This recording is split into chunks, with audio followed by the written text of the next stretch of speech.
go.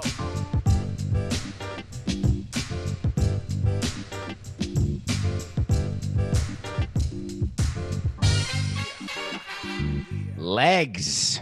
Nothing personal. Word of the day. Today is Friday. Just another manic Friday. Wish it were Monday, because that's my fun day. Legs. Word of the day. May 21st. Legs is an expression that was taught to me during media training way back in 1999. A story has legs, and you want to cut off the legs like Lieutenant Dan. You don't want a story to have legs, especially a bad PR story. You really don't want good stories to have legs either, because you want them to naturally grow. You can't create a viral moment. Tried to do that so many times with the Marlins. You stage something and say, hey, why can't this go viral? And then you fire your social media people because it doesn't go viral.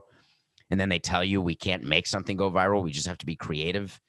So let us be creative. And I say, no, make something go viral. Legs is an expression, I guess, that's used. And the reason why you want to cut off the legs of a story that's negative is you want people to stop talking about it. And the way to get people to stop talking about a story is for you to stop talking about a story. So what we're taught is even when you want to respond to something, you generally try not to, because that will just extend the story, thereby giving the story legs. Sometimes, however, legs just grow. I keep picturing Ryan Reynolds in Deadpool when his legs get cut off and he has to grow legs back, and he's meeting with all his people. It may have been Deadpool 2, one of the Deadpools. That's what happens when you cut off the legs of a story, but then something happens subsequent to that, and then the story starts again. That's what's happening with Tony La Russa. It's got legs. Tony, here's what happened. You cut him off. You stopped talking, which was good. That was important, because every time you spoke, all you did was create content, so thank you. But then MLB started growing the legs back. They went full Ryan Reynolds. They announced suspensions yesterday, and I was shocked, dismayed, but totally understood why, and now I'm going to explain it.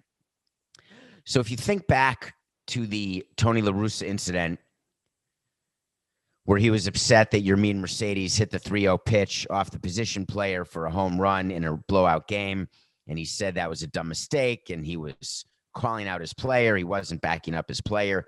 Then one of his other players, Lance Lynn, said, no rules when a position player pitches. He said, no, you've got a locker, not an office, yada, yada. Okay. So the next day, the Twins are playing again. Tyler Duffey takes the mound. It's probably late in the game. Perfect situation, which is not an accident. I know you know this. Then why would I say it? So I shouldn't cut that out, Coca. 80-69. When you are going to hit a player in retaliation for either a player of yours being hit or a violation of the unwritten baseball rules, there are scenarios that you go over with the pitcher to tell him before the game, not only will we pay your fine, but also here are the scenarios where you will hit the following player. It'll be the third inning to the sixth inning. It'll be with 2 outs, no one on. It'll be the seventh inning with a lead of 4 or more, with any number of outs and anything other than the bases loaded. You go through the scenario, and then when the time comes, you remind the pitcher, you give the sign, and the player gets hit. That's how it works. Tyler Duffey comes in the game, and he violated the rule of hitting an opposing player. He didn't hit him. He missed. He threw behind him. All right. Gets thrown out of the game. Rocco Baldelli storms the field, argues on behalf of his player, which is what you're supposed to do when you're a manager. You back up your player, even when you know the player's wrong. That would be the scenario under which we would always pay the fine for our manager who got ejected if we knew our manager was out there arguing, knowing that his argument was wrong, knowing that the player was wrong to have argued and gotten ejected, but the manager is out there to defend the player. We like that. Tony La Russa didn't do that. Rocco Baldelli did. So MLB waits a few days. They get together, probably speak to Mike Hill, Raul Ibanez, and they announce that Tyler Duffey has been suspended for 3 games for throwing behind Mercedes, and Rocco Baldelli has been suspended for 1 game. Rocco Baldelli did not appeal his suspension and served it in the second game of the split doubleheader against the Los Angeles Angels of Pujols. And Duffey is appealing. When you appeal a suspension, that means you can keep playing, and then there's a hearing before the commissioner or representative, wink, wink, wink, if you're watching on Nothing Personal with David Samson YouTube channel and hitting the subscribe button, wink, wink. And then that suspension will go from 3 to 2, or in the case of Nick Castellanos with COVID, it goes from 2 to 2. But in this case, with Tyler Duffey, not even a wait to see. He'll get a game off. It'll go down to 2 games for sure. All right. MLB makes that decision. But why?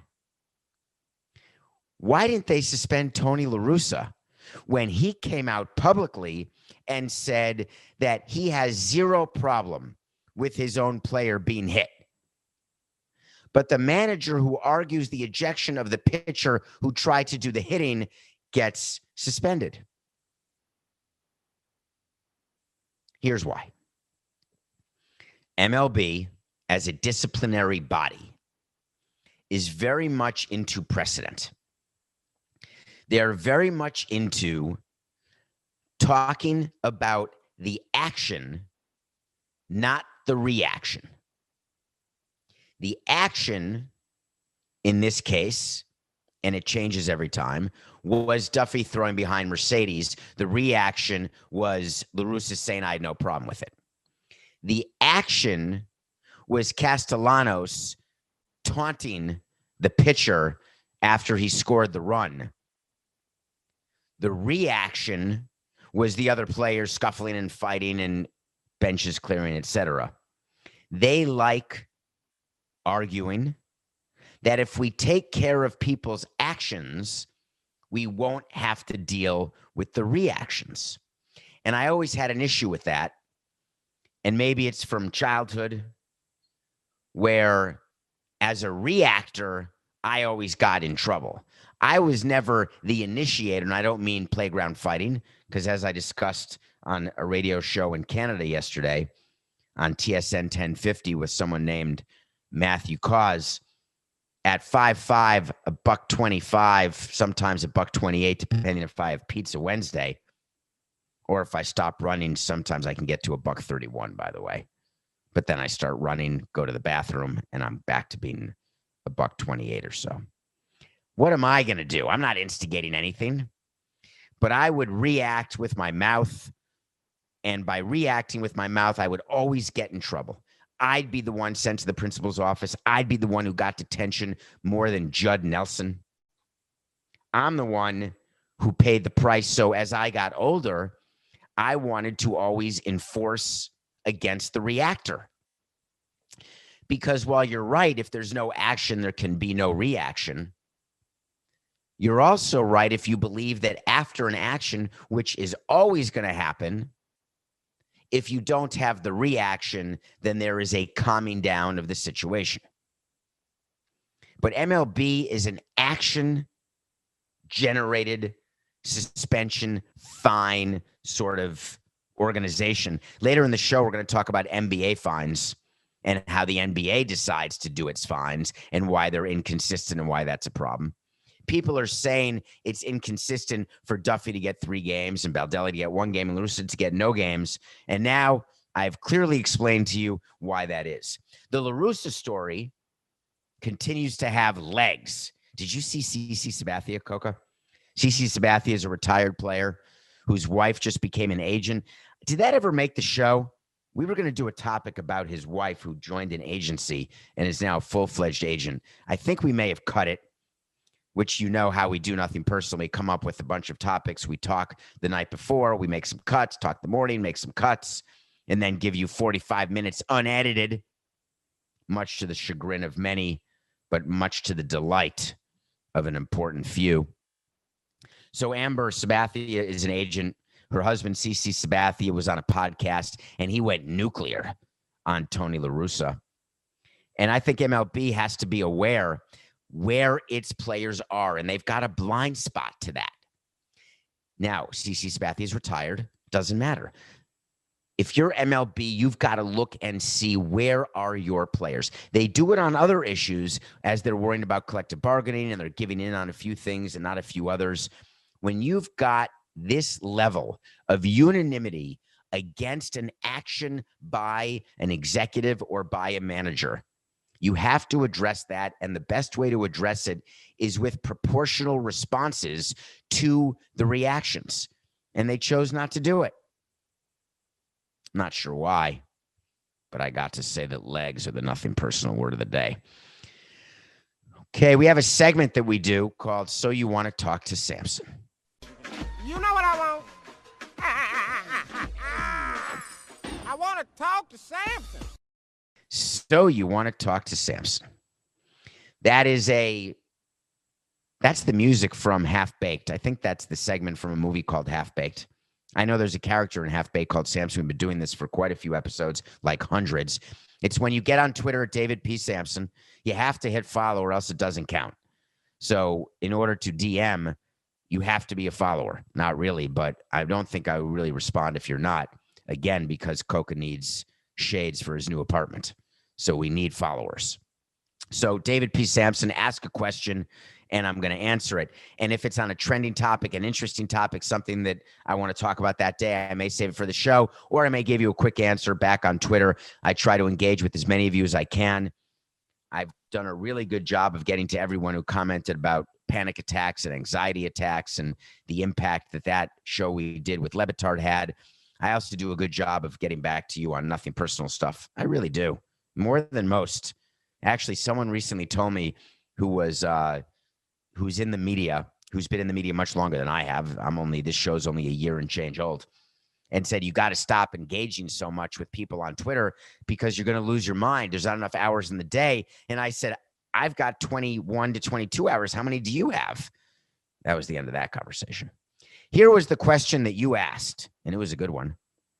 How would you handle the 85% threshold for vaccine protocol changes if you were the president of the Cubs? Why is he asking that? I shouldn't say it's a he. That's the thing about Twitter. You don't really know anybody's name. Sometimes you do, but you actually don't know. I worry about catfishing, Coca.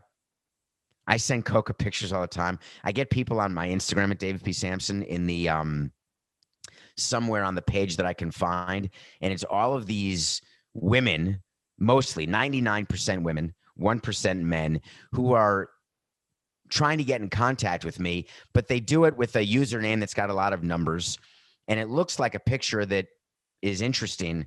And Coca says, David, that's a robot, or that's someone who's catfishing you. But I still send them the stuff and say, are you sure this is one? What about this one? What about this one?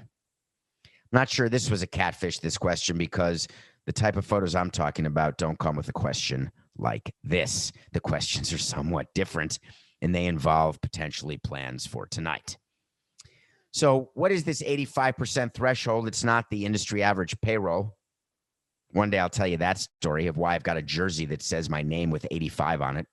The 85% industry payroll threshold that came up in Montreal. That's the reason. For all of you people who wonder how Jeffrey Loria got to Florida, it's called 85. I'm teasing that for another day. Coca, try to remember because I'll forget in about 7 minutes.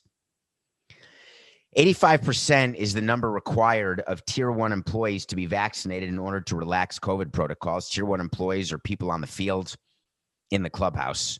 So it's uniform people, coaches. It would be your GM. It would be your president. It would be those people who are in the clubhouse on a daily basis, your clubbies, et cetera.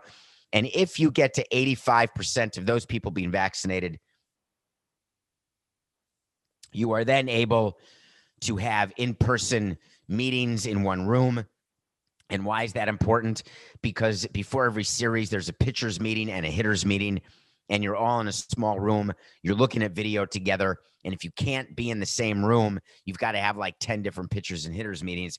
Spoiler alert, teams are violating that as we speak. because it's such a big pain in the neck. But it has to do with what you can do on the road, what you can do on a plane, etc. So Jed Hoyer decided yesterday was the day to go public with his disappointment regarding the Cubs and their inability to get 85%. And I had a flashback to my friend Tom Kohler, who listens to the show, former pitcher of the Marlins, and now is retired. And he led a meeting many years ago. I think it was 2016, when there was a virus in Puerto Rico that would make women who were going to be pregnant, who could be pregnant, who might get pregnant, who are pregnant, they would get sick or the fetus would die. And males who were trying to get females pregnant, if they got this disease, that they would have a baby who was disabled or dead. I can't remember what it was. Zika. Thank you, Coca. It was Zika. Is that the one with the mosquitoes? Anyway, Zika was a big one. And we were supposed to play in Puerto Rico. Tom Kohler led a meeting and convinced the other players. And there was a guy named Craig Breslow, who's a Yaley, smart guy. Bonds was in that meeting, I recall. And it basically told us that they weren't going to Puerto Rico, period. And so I had to call the commissioner and say, sorry, we have to cancel Puerto Rico. And it was a bad phone call. And the answer was because the players got together and convinced themselves that they knew more than science. We had our team doctors there. We had MLB sanctioned doctors explaining the risks, explaining how everything was fine. They shouldn't worry. And we need to go to Puerto Rico. Each of the players were going to get paid more money to go to Puerto Rico. Yada, yada, yada. We didn't go to Puerto Rico. So there was a meeting that takes place with all your teams. If I am running a team right now, I'm having this meeting. So all 30 teams did have this meeting regarding the vaccine. You bring in people to educate players about the vaccine. Here's what it does. It enables you to not wear a mask. It stops you from being hospitalized and dying if you get COVID. You still have to be careful with the vaccine. It's not a cure. It doesn't 100% work that you are not going to get it, but it will work to make sure that A, you're okay, and B, that we can get back to normal. So the players would stand up and say, are you sure? Because I don't want to bring COVID home. And I'm being super careful right now, whatever. Zika, I had a more reasonable chance of believing the players because there was pregnancy involved. There's partying involved, and I know the players haven't stopped partying because of COVID. So I really would not be a huge fan of players saying they don't want to get vaccinated. I'm not a judger, but I would be very convincing saying to the guys, listen, there's no downside to this. There's no religious issue that you have. If you do, you would have come to me. There's no political issue because I don't care if you're Republican because you're rich and you want to be Republican. I don't care. I don't care if you're Democratic and you're rich and you want to be Democratic. I don't care if you're poor. I don't care anything about it. What I care is the science says this works. And just because the Yankees got COVID after being vaccinated, it's irrelevant. The number of people getting COVID after vaccination is de minimis. You have a better chance of getting a hit and your name is Lewis Brinson. But the Cubs said, I really don't want to get vaccinated. There are a lot of players doing it. Can you imagine only half the teams are at 85%? So Jed Hoyer got permission from Tom Ricketts, his owner, and said, I think I'm going to go public because I believe that there is a competitive disadvantage to following the COVID protocols. So he does. He said, we've worked hard to try to convince or educate the people that have been reluctant. We're at a place right now that I'm not going to give up hope we're going to get there, but my level of optimism is waning. It is disappointing. And he said this can be avoided, and we're not able to avoid it in some ways. And he's totally right. What he's talking about is that anytime you take a player or a group of players out of the routine that they've been going through since they were in the minor leagues, when they get to the park, what they do when they're at the park, what kind of meetings they have before each series, then before each game, what they do after a game, the way in which they shower, the way in which they eat, It is routine based. And the season of 2020 COVID did not change their routine. But of course, the player for the Cubs decided not to back up Jed Hoyer when asked. They went right to the veteran, which is what you do. They went to Jake Arrieta.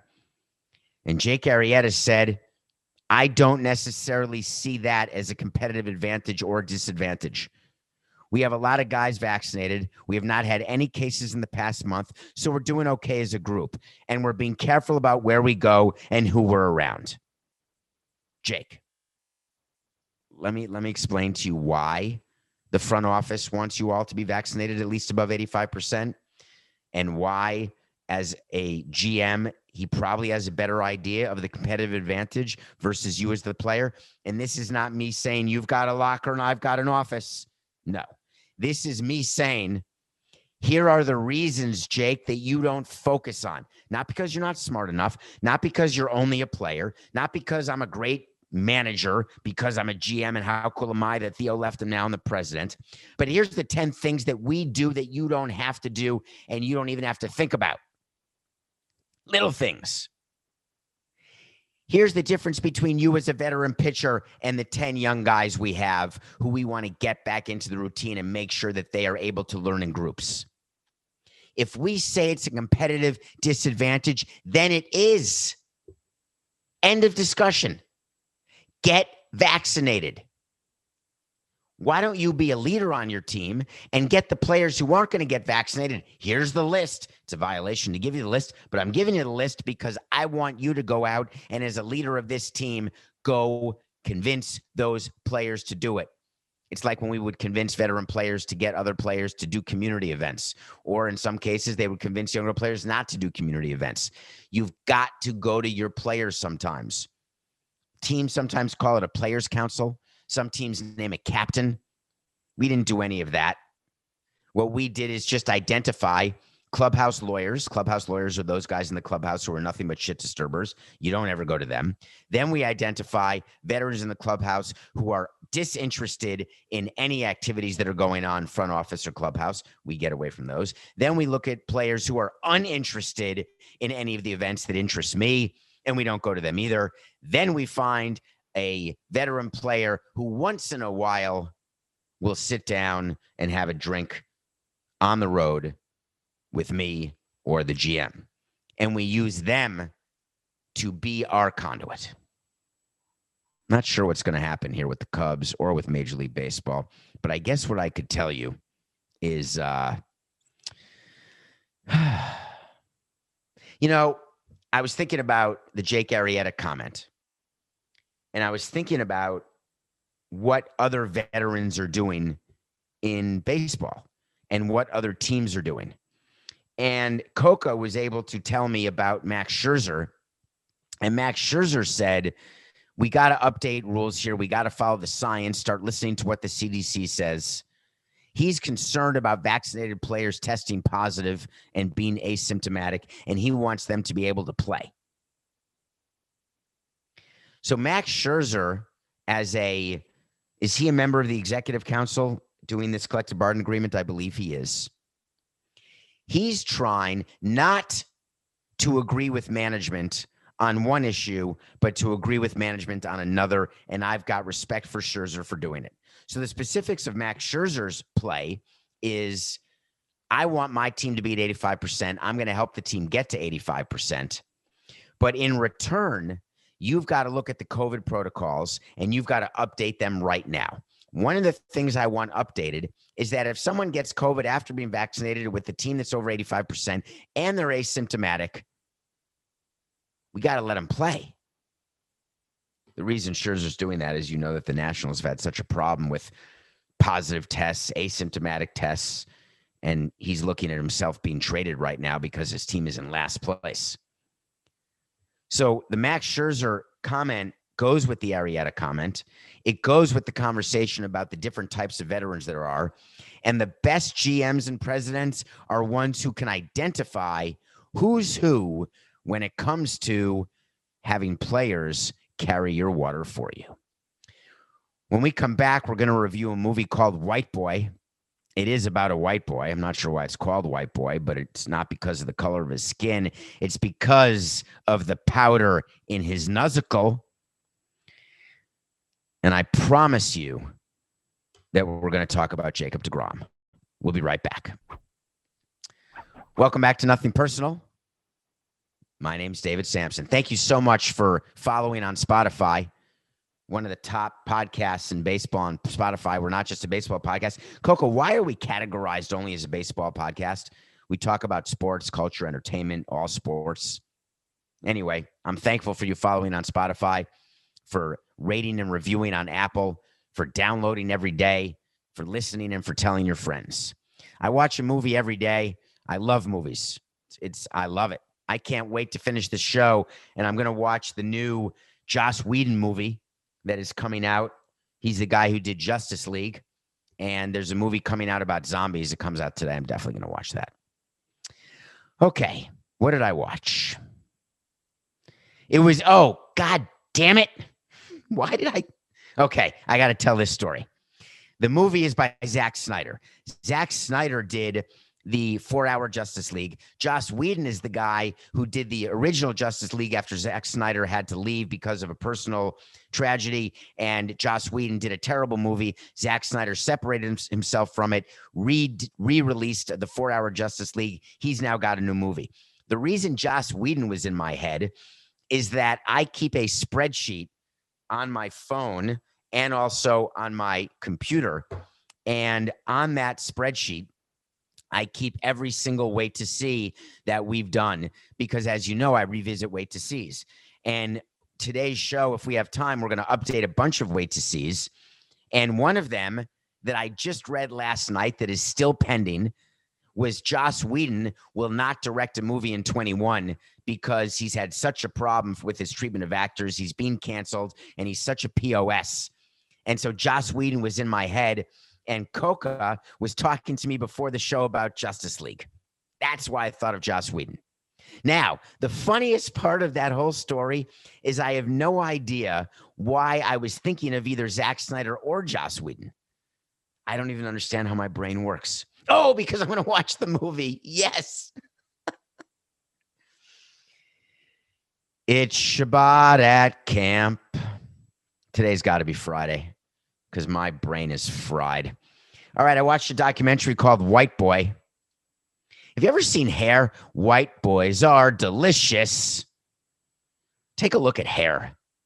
It was a movie with Treat Williams, John Savage, Beverly D'Angelo, and it was a Broadway play. It was one of the first Broadway musicals I saw, and there was nudity in it, which was shocking and awesome. But if you look at some of those songs, I wonder if that would be released these days. Nell Carter was in the movie, and I think she may have appeared on the Broadway stage as well with Hair. There was a song called Black Boys and White Boys, and it was something. So there's a movie called White Boy, not the Matthew McConaughey movie. That's a movie. It's about the same subject. I watched the documentary because when you can watch a movie or a documentary, I'd rather watch the documentary. And if I like it enough, I may watch both. So there's a guy named Richard Wersch Jr., and he was a coke dealer in Detroit in the 80s, and he got convicted of possession with intent to distribute and was sentenced to prison as a 17-year-old. When you're a juvenile, it's in the judge's discretion. You can go to a juvenile home, a juvenile camp. They can try you as an adult. They can sentence you as an adult. But at the end of the day, you're a juvenile. You're a juvenile. You're a juvenile. He is the longest serving juvenile prisoner in the history of Michigan. He was in prison for like 2 decades. And the movie talks about, documentary, what he did and how the judges and the jury and the parole board kept him in prison all these years.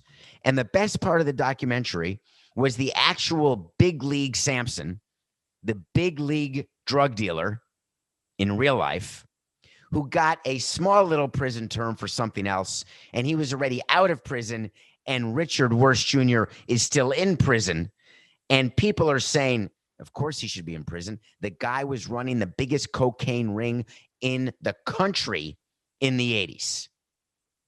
Now, he's been released since then. He got released just during COVID, but that's not the point of the documentary. The point of the documentary is when you are looking at federal sentencing guidelines and then state sentencing guidelines, and you apply them without any sort of emotion, you apply them without any sort of justice, you apply them without any sort of differentiation or perspective, you end up having mistakes like this. And I'm not saying he shouldn't go to jail. I'm not saying he wasn't a coke dealer. What I am saying is that when there is a mistake that's made in the justice system and you have information where you can remedy that mistake, you have to. There are innocent people who go to prison. Richard Worst Jr. is not one of them. He was a coke dealer. But do you think as a 17-year-old, he somehow, and this guy was not exactly a member of Mensa, and you think that he was running the biggest cocaine ring, a huge multi-million-dollar business? No. It's called White Boy. It is well worth watching, if for no other reason. If you want to do a double feature, I'd watch White Boy and Blow with Johnny Depp. That's about another coke dealer on the West Coast. Okay, Jacob deGrom. I like that teams are using Twitter better now. Owners are letting social media teams be a little more active. They're letting social media teams do things that they would otherwise definitely not do. The Palm Beach Cardinals are a low A affiliate, a low A affiliate. I'm sorry, all the minor leagues changed. They're owned by the Cardinals. The Jupiter Hammerheads play in the same facility as the Palm Beach Cardinals, which is the same facility where the Miami Marlins and the St. Louis Cardinals do spring training. It's called Roger Dean Chevrolet Stadium. I worked there for a long time. I think I put a picture out on social media. I went to visit it during the road trip on the way down to Florida. It's actually in Florida. So it's definitely on the way because you have to drive 8 hours to get from the Florida state line down to South Florida. But there is good barbecue in Gainesville, among other things. I lost my train of thought. Jacob deGrom was pitching for the St. Lucie Mets, which is another team. The minor leagues have switched what they are. Right now, those teams are low A teams, not high A teams. They used to be high A. That just means that they're not very good players there. They're very young. And as you know from all of the conversation we've had about the minor leagues, each team in the minor leagues has very few prospects. Teams are used in the minor leagues not just to develop talent. The other reason the teams are used is to let major league players go on a rehab assignment. A rehab assignment is when you're on the injured list. That means you're not on the active roster of the major league team, but it doesn't mean you can't be on the active roster of a minor league team. Anybody on the injured list can be on any active roster at any level of the minor leagues. And the reason why you want a player to be active on a team in the minor leagues, and they're only active for the day they play or the 2 days or the 5 days, is that you want them to get at-bats if they're a hitter. You want them to get innings and pitches thrown if they're pitchers. How do you choose what minor league team you send your major league injured player to? People were wondering, why is Jacob deGrom in a game playing against kids who don't have a chance? And then the Palm Beach Cardinals tweet, what are we supposed to do? He's throwing 102. He threw 41 pitches. He struck out 8 of the 10 batters he faced. There was only one base runner, which was on an error, because that's what happens at low A. And people were saying, bring him up. He's ready. Look at him. He was dominant. The front office does not pay attention to the stat line of a rehab assignment. I'm going to start with the position player. When a position player has an oblique, they have a hamstring, they have some sort of lower extremity injury, midsection extremity issue, they're going to go to the minor leagues because we want to get them approximately as few as 5 at-bats and as many as 20 at-bats, depending on the injury, how long they've been out. We are not looking for results with the at-bats. We are looking to make sure that after the game that they are okay, the next morning they're okay, and the next day they can play. Because before we're going to bring a player back off the injured list and make a corresponding roster move, we've got to know the player's ready to play back-to-back days, multiple days in a row, etc. So that's what the rehab assignment is used for. The teams we choose to send a player to are based on, wait for it, I know you're going to find this hard to believe, location. We keep a chart of where every minor league team is in the country. Are they home or are they on the road? We don't care about the level. We don't care about who they're playing. We don't care if we got another pitcher starting. If we want our major league pitcher to start at that particular team on that particular day, whoever was supposed to start, he's being moved back a day.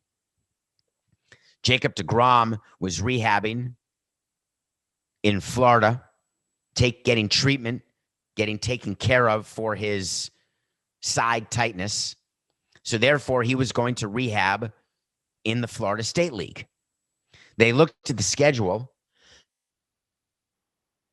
and the minor leagues are playing a little differently this year. They have longer series. In the old days, pre-COVID, minor league schedule was like the major league schedule. You play a team for 3 days, you go on to the next team, 3-game series. You're on the road, then you're home for 10 days, then you're on the road for 10 days. Now they're playing up to 6-game series because they want to limit the travel. They look at where the low A team is in Florida. They see it's in Jupiter. Easy to get to Jupiter for Jacob deGrom. If he's rehabbing in Port St. Lucie, guess where Jupiter is? Wait for it. I know you're not going to believe this. It's a half hour away by car. So Jacob deGrom gets in his car. He doesn't ride on the team bus, I promise you that. He goes to Jupiter. He pitches in the game, and then he goes back to his apartment, his house, or his hotel, wherever he's staying while he's on rehab in St. Lucie. Because most players are rehabbing at their team's spring training facility when they're on the injured list. Most spring training facilities, all of them are in Arizona or Florida. So therefore, it makes perfect sense that Jacob deGrom would be pitching in St. Lucie.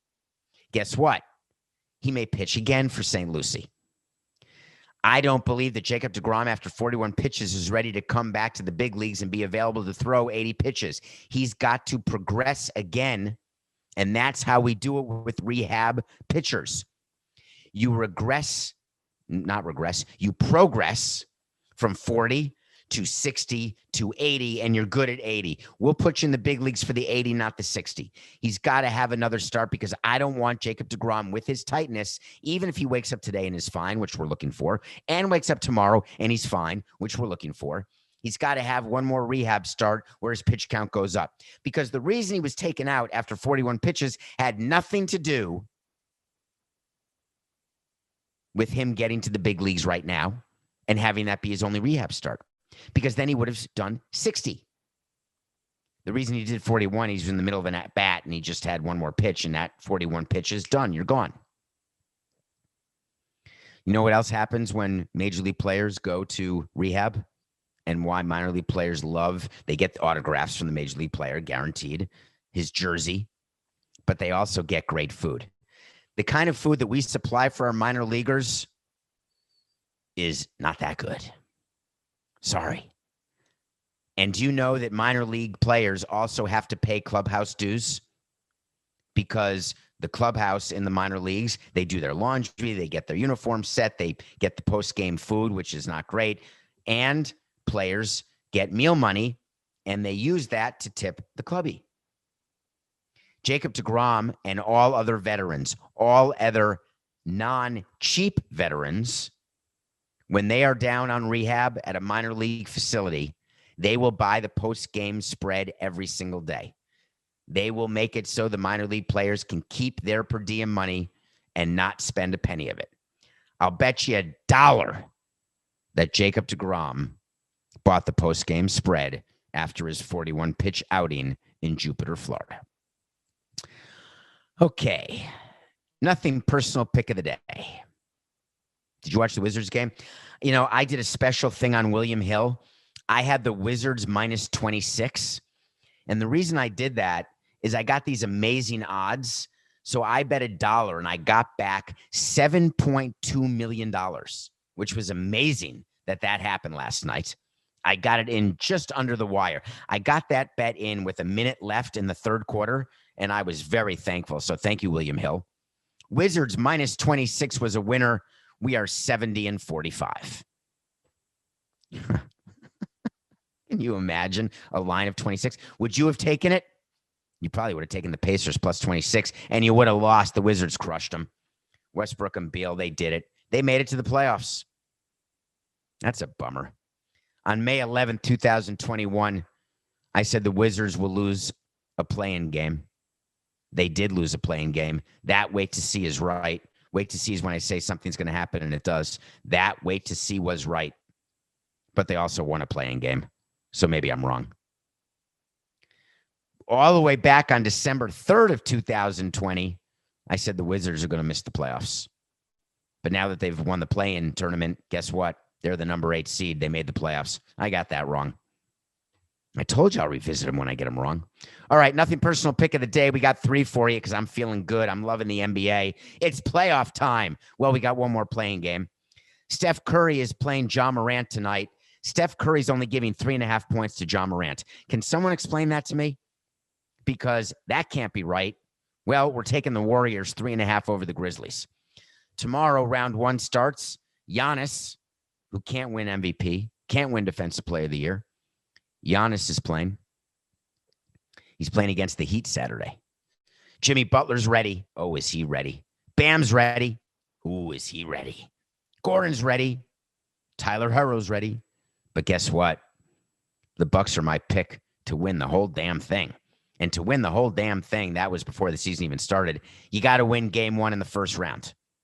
Bucks -5 over the Heat is the Saturday pick. Sunday, my Knicks are back. Yes, they are. How great is that? The Knicks are back in the playoffs. You know who's super happy about the Knicks being back in the playoffs? The league. Nate McMillan is the interim coach. Remember Nate McMillan? He coached the Pacers. Remember Nate McMillan? I think he coached the Sonics. Do you remember Nate McMillan as a player? I do. He had some very good games against the Knicks. Well, he's now coaching the Hawks, owned by Jamie Gertz's husband. I only know that because she was in the movie Less Than Zero, and I love her, and she's always at the NBA lottery. The Hawks are +1 versus the Knicks. We're taking them in game 1. The Knicks are overhyped right now, completely overhyped. I have no idea how the Hawks are getting a point. I just don't. Hawks +1. You're saying it's a home game. I'm saying it doesn't matter. Hawks are going to win game 1. But I want to talk about Nate McMillan for a minute. Do you know he was fined yesterday? 25 grand. The league fined him 25 grand. Do you know why? Because he came out and said something that's so true that the league had to fine him. He caught Adam Silver. He called him out. I'm going to tell you what he said. It was pretty good. I've talked about this to the team a lot, Nate McMillan said. The league needs this. New York, it's a big market for the league. New York has been out of the playoffs for a number of years. This is a team that our league, they want to see. There's a huge fan base. They want to see New York in the playoffs. The league wants to see it. Everybody wants to see it. Even to the fact that our opening game was moved to Sunday. They want to see this. Get ready. Here it comes. 25 grand out of his pocket. So yes, we've talked about the fact that the advantages of this situation, some things that we're going to have to face going into game 1 with everyone picking New York to win and a lot of folks wanting to see the Knicks in the playoffs. It's a battle. It's a challenge. Just playing New York, all that comes with it. I think the NBA is excited about having them back in the playoffs. Uh-oh. He went on to talk about the referees and the calls that are going to be made. Do you know the referees actually have a very big hand in who wins a basketball game because they can decide what to call, what not to call? And do you know the league very much needs the Knicks to win the first round? Do you know how exciting it is for there to be fans in Madison Square Garden and for the Knicks to be a powerhouse again? To remember Patrick Ewing going to the Knicks in the fixed lottery? All leagues need their big market teams to do well. New York teams, Los Angeles teams. You want them there in October in baseball or in June in basketball. It's nice to have superstars in the finals. But believe me, if you had a choice between the Knicks with Julius Randle as their best superstar and the Heat defending their finals appearance with Jimmy Butler, they go Knicks. If you have a choice between having the Utah Jazz and their number 1 seed with Rudy Gobert and Donovan Mitchell versus the Lakers with LeBron, it's not even close. The league is very open about this behind closed doors. They are reticent to admit how they play favorites, how the referees get involved. They pretend it's not true, and it is. Nate McMillan is $25,000 poorer today, but Jamie Gertz better pay that fine because that needs to be said. And do you know what the NBA does when they respond? Not only do they fine him 25 grand, but they whisper, they call him up. They don't tweet this. They don't text it. They just call him and they make sure that it's not being recorded. Hey, Nate, can you hear me? Nate, it's just business. It's nothing personal.